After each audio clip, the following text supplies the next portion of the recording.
My name is Catherine Goebel, and my existence was confined to the isolated West computing basement of the Langley Research Center in Virginia during the height of the space race in 1961.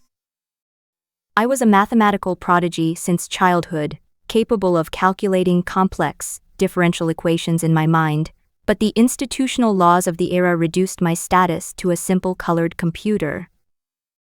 Together with my brilliant colleagues Dorothy Vaughan, a master of mechanical programming, and Mary Jackson, an aspiring aerospace engineer, we spent our days processing flight data beneath a cloud of racial segregation.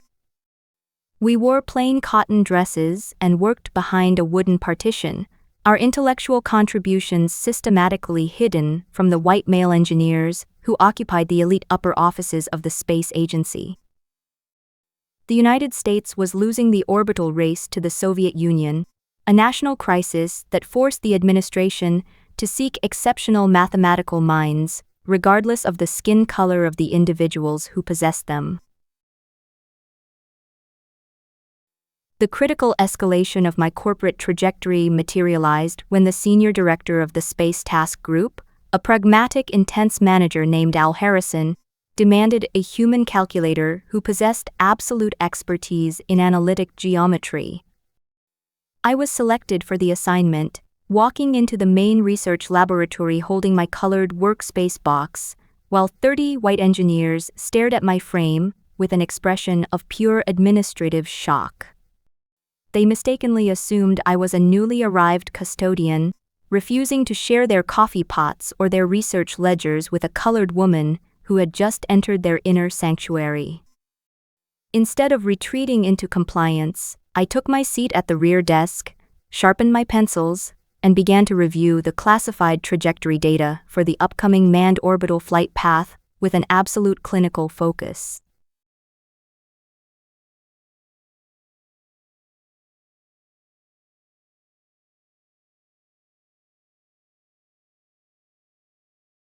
The most agonizing mechanical trial of my daily routine involved a simple biological necessity that threatened to destroy my professional efficiency inside the main research building.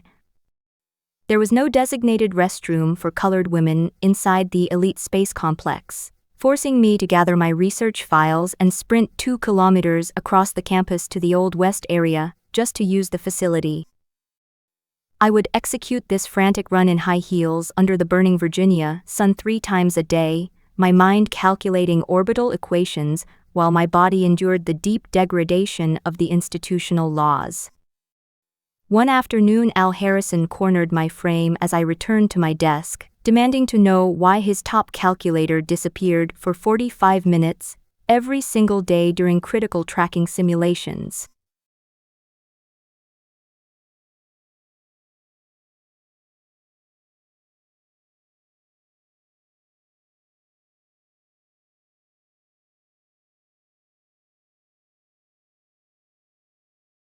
The emotional tension exploded when I looked into his eyes and refused to apologize for the structural limitations that the space agency had imposed upon my humanity. "There are no colored restrooms in this entire building," I shouted as the tears of absolute exhaustion and anger broke through my professional mask before the entire team of silent engineers. Al Harrison looked at my wet face, swallowed the reality of the systemic injustice, and did not utter a single administrative reprimand to protect the corporate hierarchy. He walked straight to the west area holding a heavy steel hammer, systematically smashing the colored restroom signs with his own hands while the entire staff watched in absolute astonishment. "From this day forward, we all pee the same color at the space agency," he announced with an absolute authoritative resonance that permanently shattered the segregation of the campus.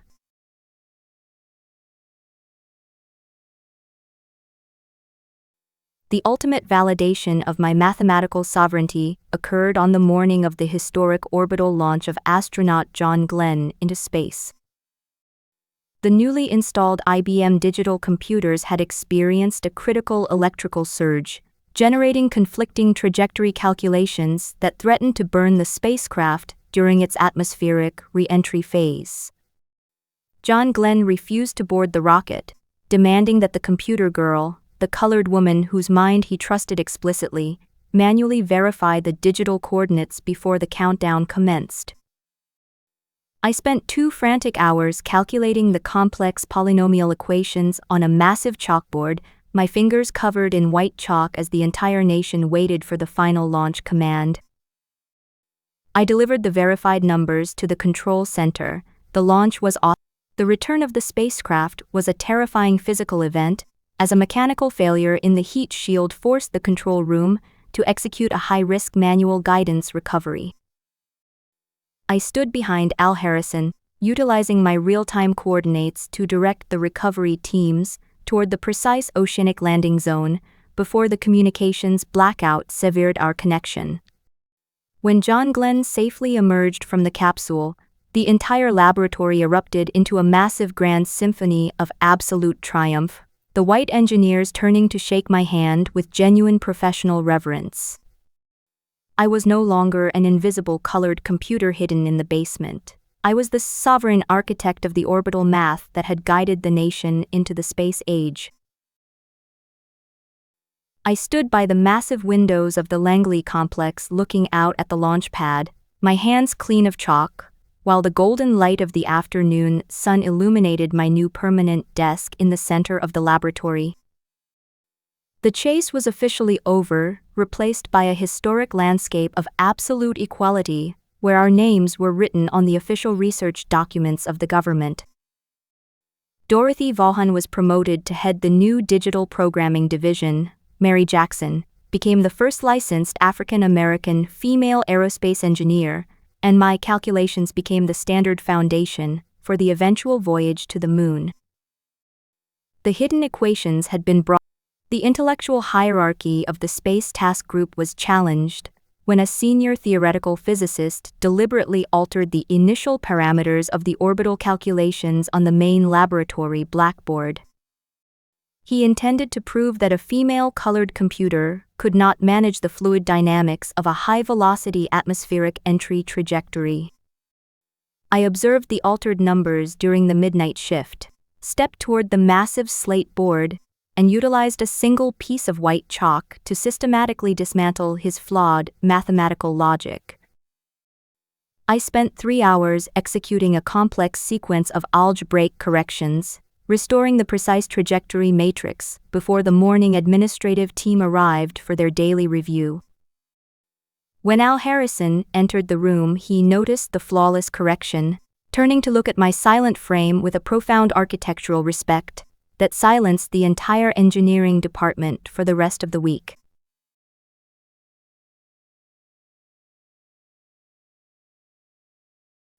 Dorothy Vaughan encountered a major structural obstacle when she discovered that the space agency had purchased a massive IBM electronic data processor to replace the human computing pool. The administrative directors intended to terminate the entire colored female roster, classifying our manual mathematical labor as an obsolete institutional expense in the era of automation. Instead of surrendering to the impending corporate liquidation, Dorothy secretly entered the computer room after hours to master the complex Fortran programming language. She realized that the machines were completely useless without human instruction, teaching herself to operate the mechanical relays before the certified IBM engineers could even calibrate the central processing units. Her independent strategic foresight transformed the entire colored computing division into the only certified programming team capable of operating the new government hardware.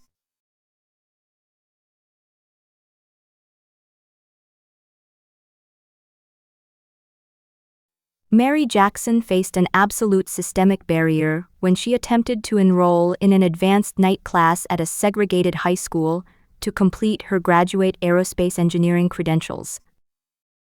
The municipal laws of Virginia explicitly prohibited colored citizens from entering the academic campus after dark, a legal restriction designed to preserve the absolute white monopoly over the engineering profession. She refused to let a local administrative decree neutralize her mathematical destiny, taking the municipal school board directly to the state court. She stood before a conservative judge, utilizing her sharp vocabulary to argue that her country's survival in the global space race was significantly more critical than the preservation of archaic racial customs. The judge was so deeply affected by her unwavering intellectual patriotism that he granted her a historic legal exemption, allowing her to become the first colored woman to attend the elite educational facility. The daily social friction inside the research division materialized around a small stainless steel coffee urn that the white engineers had designated for my exclusive separated use. They had placed a crudely written paper label marked colored over the handle, a petty public insult designed to remind me of my inferior status within the corporate structure. I walked to the table during the morning briefing, ignored the label, and poured my beverage from the primary executive urn, while 30 men stared at my frame in absolute shock. I sat at my desk and looked at the lead engineer, informing him that the chemical composition of the caffeine molecule remained identical regardless of the container that held it. This silent display of absolute intellectual dominance forced them to remove the label by the following afternoon, realizing that my mind could not be contained by their small domestic barriers. My trajectory calculations for the upcoming Redstone rocket simulation were continuously delayed because the lead engineers refused to grant me access to the classified structural weight data of the capsule. They utilized the government security regulations as a legal shield, claiming that a colored female computer did not possess the administrative clearance necessary to review top-secret aerospace specifications. I spent 2 nights analyzing the external shadow dimensions and the fuel consumption metrics of the rocket, utilizing a primitive reverse engineering formula to compute the exact weight of the vessel without their assistance. When I presented the completed flight coordinates to Al Harrison, he verified the numbers against his private classified dossier, realizing that my mathematical intuition had successfully penetrated their secure military network.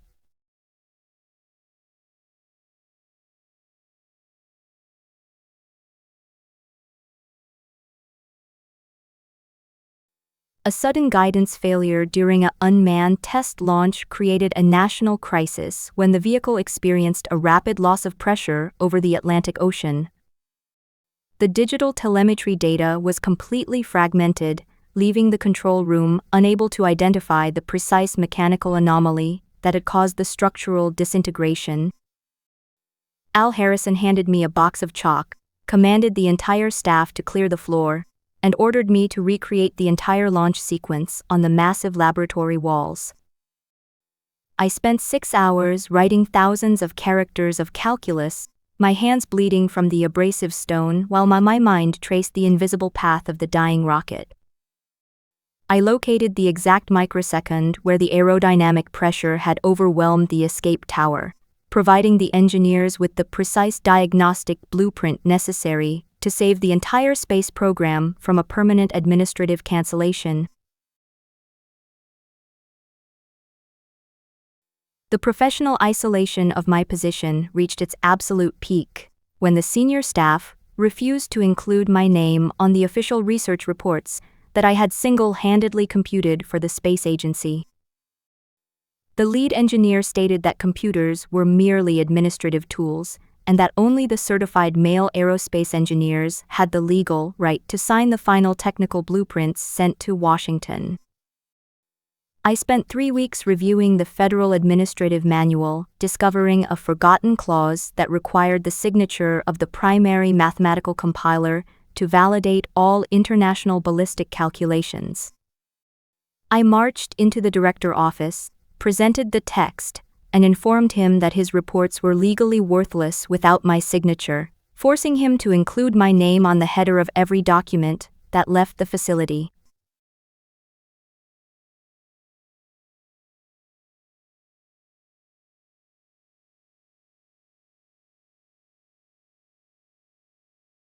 The installation of the IBM electronic processor, was nearly aborted when the corporate engineers from New York failed to configure the mechanical sorting relays before the government deadline. The central computer room was filled with anxious administrative officials who were preparing to report a multi-million-dollar structural failure to the president. Dorothy Vaughan stepped through the crowd, pushed the lead engineer aside, and began to manually adjust the internal vacuum tubes using a simple copper wire from her purse. She uploaded a custom Fortran data matrix that she had compiled in the basement, causing the massive machine to roar into operational life within 5 minutes of her intervention. The administrative directors immediately realized that their expensive technology was entirely dependent on the intellectual sovereignty of the woman they had previously hidden in the cellar. Mary Jackson completed her advanced aerospace engineering coursework at the segregated high school, standing completely alone in the auditorium during a private graduation ceremony because her white peers refused to share the stage with her. The dean of the facility handed her the diploma without a single word of public applause, his face masked in a cold institutional indifference that reflected the deep prejudice of the state. She walked out of the building into the dark Virginia night, holding the paper document against her chest like a shield of absolute victory. She had destroyed the legal architecture of the educational system, her technical credential establishing her as a full member of the elite aerospace engineering elite, despite the small minds that tried to diminish her achievement.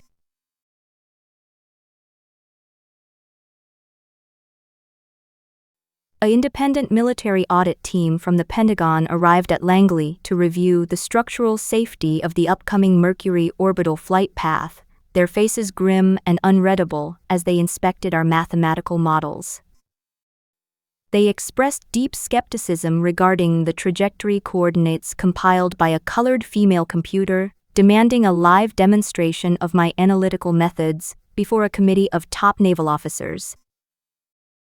I stood before the military brass for 4 hours, utilizing a single chalkboard to derive the entire orbital mechanics of the planet from the foundational laws of Isaac Newton. The senior admiral looked at my final equations, stood up from his chair, and offered a formal military salute to my frame, confirming that the defense of the nation was entirely secure in the hands of its hidden geniuses.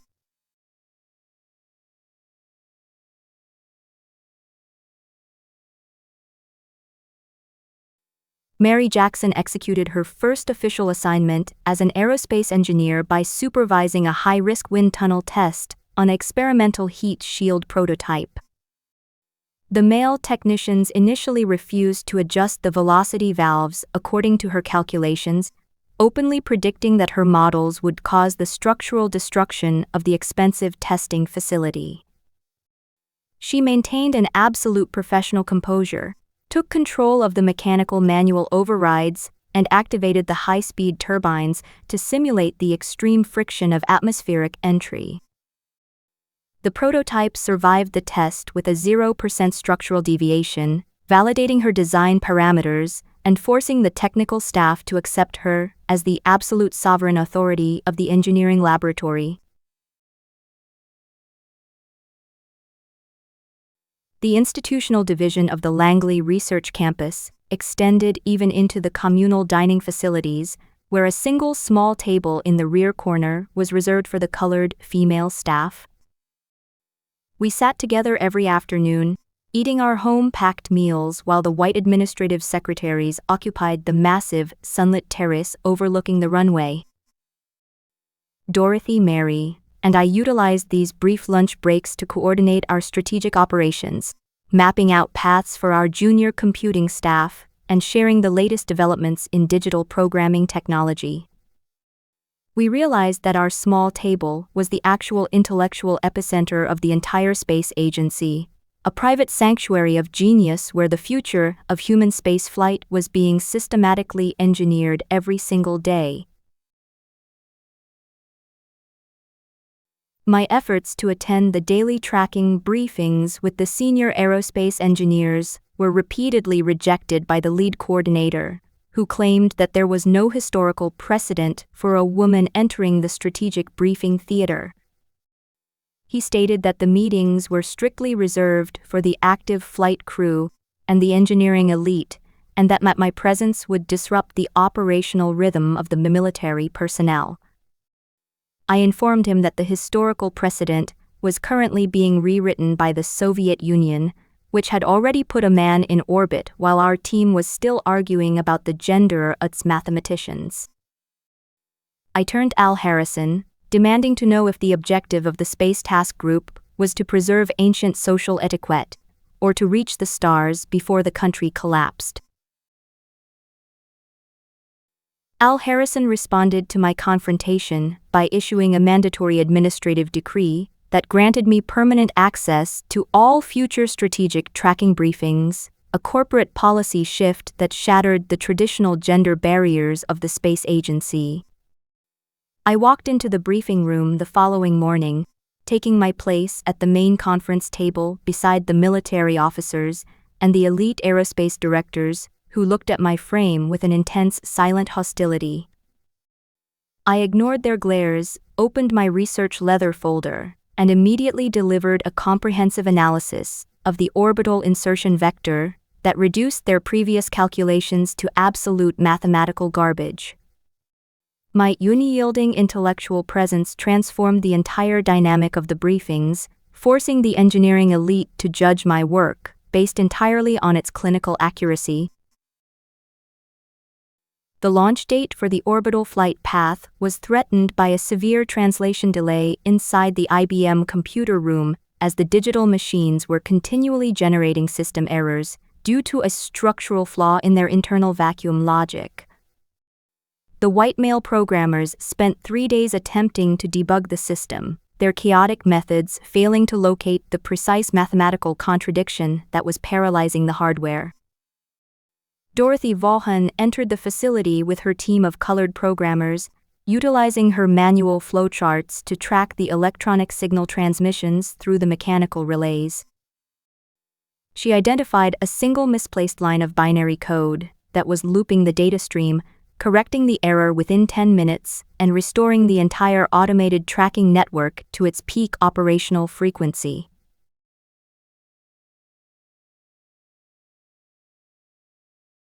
Astronaut John Glenn arrived at Langley for a final physical inspection of the capsule, his presence attracting a massive crowd of journalists and corporate executives to the main hangar plaza.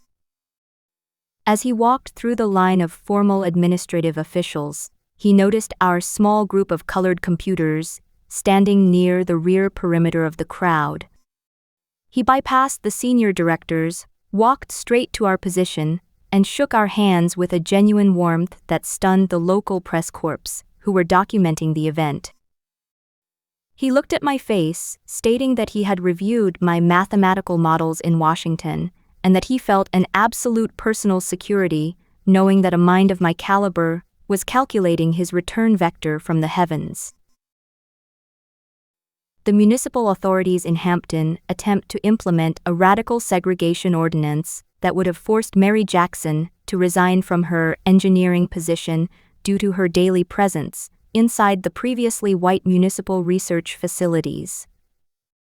A local enforcement official entered the laboratory with an administrative summons, demanding that she immediately step down until a formal racial review could be conducted by the state board.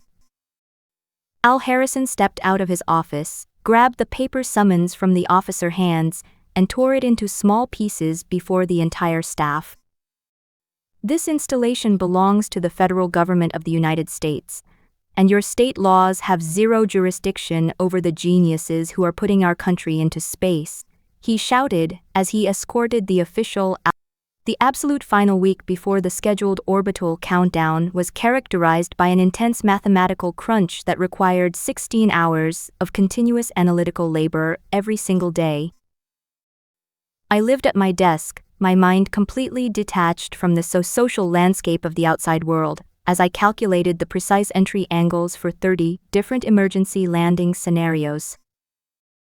My fingers were permanently stained with white chalk, and my eyes were raw from analyzing the tiny numbers printed on the telemetry sheets, but my focus remained absolute.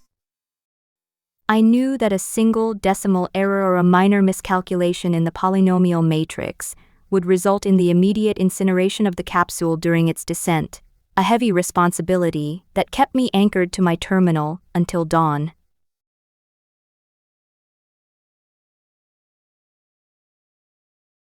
The digital IBM computers experienced a secondary telemetry split during the final pre-launch simulation, generating a 2-degree deviation in the landing coordinates that threatened to strand the astronaut in the middle of the Atlantic Ocean. The senior engineers panicked, preparation to delay the entire launch indefinitely until the hardware could be completely dismantled and recalibrated by the factory technicians. I requested 48 hours to execute a manual cross-verification, utilizing a series of ancient geometric formulas derived from the classical astronomers to bypass the electronic logic of the machines. I discovered that the digital computer had failed to account for the minute gravitational pull of a regional mountain range, a microscopic detail that my manual equations successfully The administrative director of the Langley complex finally signed a formal corporate contract promoting Dorothy Vaughan to the position of permanent supervisor of the programming division, a historic promotion that established her as the first African-American supervisor in the history of the space agency. The contract included a significant wage upgrade and full management authority over the entire electronic data processing facility, a complete validation of her long years of uncompensated administrative leadership. She walked into the computer room holding her official executive badge, her team of programmers cheering openly as she took her rightful place at the main management desk, her victory securing the structural future. During a private moment before the launch, Al Harrison commanded the maintenance staff to preserve the massive laboratory blackboard containing my orbital trajectory calculations, transforming the slate wall into a permanent technical memorial for the Space Task Group. He ordered that the chalk numbers be sealed beneath a layer of clear protective glass, ensuring that future aerospace engineers could study the precise geometry that had guided the nation's initial voyage into the space age. He looked at my worn pencils and my empty coffee cup, admitting that my presence had transformed his entire understanding of human intelligence, and that his laboratory would never return to the small segregated mindsets of the past.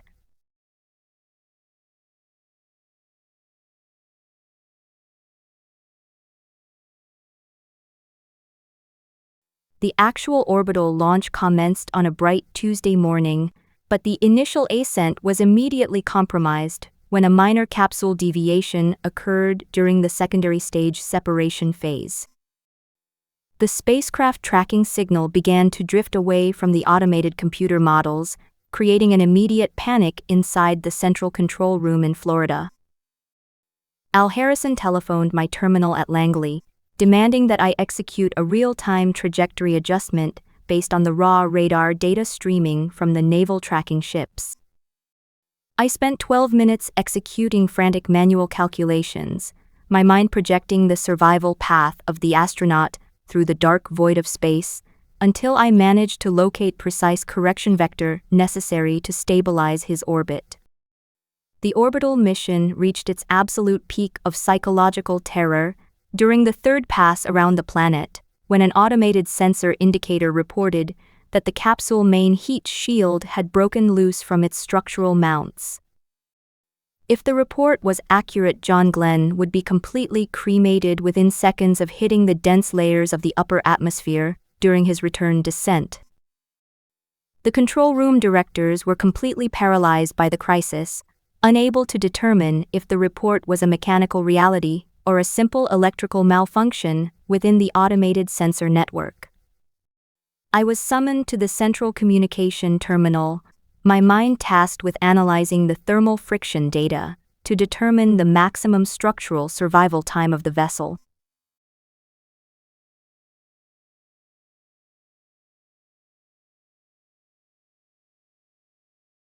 I calculated that by maintaining the retro rocket assembly attached to the capsule during the initial entry phase, the mechanical straps would hold the damaged heat shield in its proper position long enough to protect the astronaut from the extreme thermal energy. My unconventional recommendation violated the standard operational manuals of the space agency, but Al Harrison recognized the absolute clarity of my mathematical logic and commanded the flight crew to execute the maneuver. We sat in absolute silence inside the control room, listening to the static hiss of the radio blackout. While the capsule descended through the burning atmosphere, our collective breath suspended until the voice of John Glenn broke through the interference to confirm a perfect structural compliance.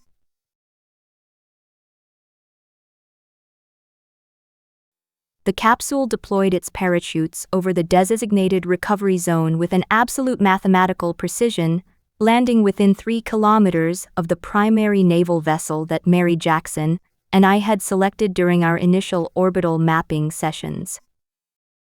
The recovery teams pulled the astronaut from the water, his physical condition pristine and his safety completely guaranteed by the historic manual corrections we had compiled in our small Virginia offices.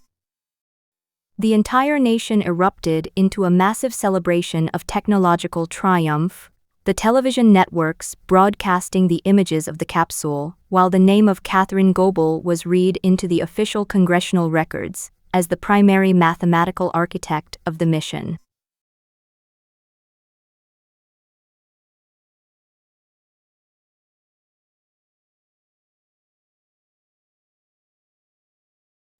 The following Monday morning I walked into the Langley complex to find that my small desk at the rear of the laboratory had been removed by the administrative staff. Al Harrison met me at the entrance, took my leather research briefcase, and guided my frame toward a massive new desk located in the absolute center of the main aerospace engineering division. My new workspace featured a panoramic window overlooking the launch pad, a private telephone terminal connected directly to Washington, and an official nameplate that carried 0 racial or gender classifications. I sat in my new executive chair, sharpened my pencils, and began to compile the initial structural equations for the upcoming lunar landing mission with a profound sense of permanent professional peace.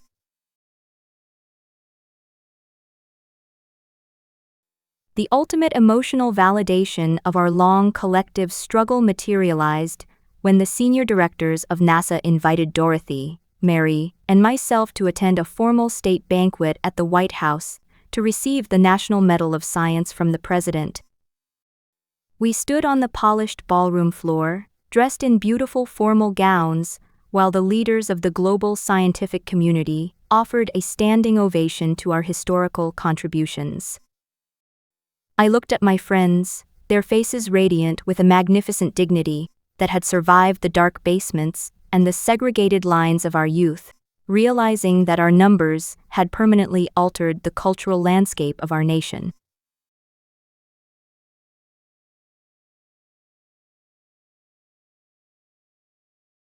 The transition into the advanced Apollo program required the development of a completely new architecture of 3-dimensional trajectory equations to guide a spacecraft from the Earth orbit to the lunar surface. I spent 5 years supervising a specialized team of 60 elite mathematicians, utilizing our collective minds to design the safe transit corridors that would eventually carry Neil Armstrong into the history books. There were no longer any separate coffee pots, no segregated restrooms, and no classified data exclusions. Our research laboratory had become a single integrated engine of absolute human genius that looked only at the quality of the math to determine the status of the individual.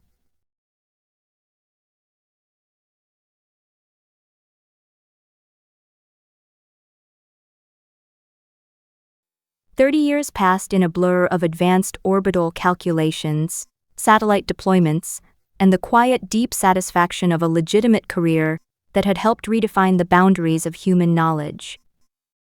I stood on the lecture platform at the Space Center on the morning of my official retirement ceremony, my hair silvered by the passage of time, but my mind remaining as sharp and analytical as the day I first entered the basement computing room.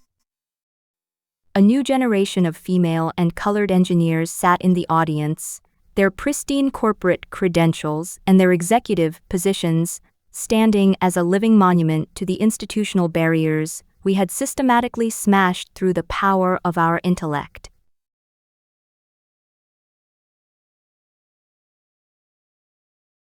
Al Harrison stood beside me at the podium, his old hands trembling slightly as he presented me with a custom silver chronograph that had been engraved with the precise orbital coordinates of John Glenn historic flight path. He looked at the massive assembly of space professionals, stating that the greatest technical achievement of his entire career was not the launching of a rocket into space, but the opening of his own mind to the absolute supremacy of human intelligence over social prejudice. We walked out of the auditorium together into the warm Virginia afternoon sun, two old adversarial allies who had transformed a national crisis into a magnificent historical victory for human equality. Before I departed from the campus for the final time, I walked alone into the old West Area building to visit the small basement room where our journey had commenced 30 years ago. The space had been converted into a modern electronic data archive, but as I looked at the old concrete walls, I could still perceive the faint ghost traces of the white chalk lines we had written during our midnight computing sessions. I realized that the numbers we had compiled had not merely guided a capsule through the heavens, they had served as a powerful chemical solvent that had permanently dissolved the structural foundations of segregation across the entire country.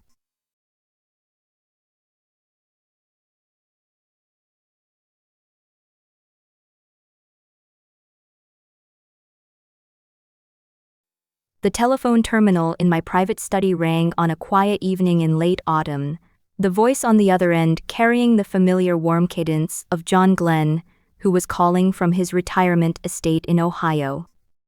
He wished me a happy anniversary, stating that every time he looked up at the stars, he remembered the brilliant colored girl whose mind had guaranteed his survival when the digital machines had failed him.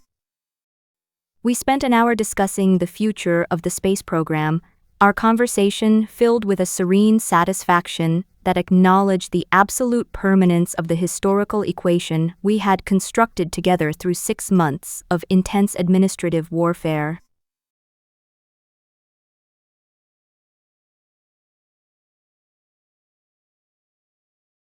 The narrative fourth wall breaks completely with a sudden sharp shift in the environmental lighting, the atmospheric sounds of the modern aerospace facility dissolving instantly into the pristine echoing acoustics of a massive high-tech digital data center. Catherine Goebel appears standing completely alone near the primary mainframe servers of the NASA Langley Research Center, her elegant silver-gray dress immaculate, while her physical posture remains remarkably rigid, yet completely devoid of the old survival anxiety that had once dictated her movements. In her right hand she holds a single pristine piece of white chalk, its cylindrical edges completely smooth and unused like a historical artifact from a bygone era of social and mathematical conflict.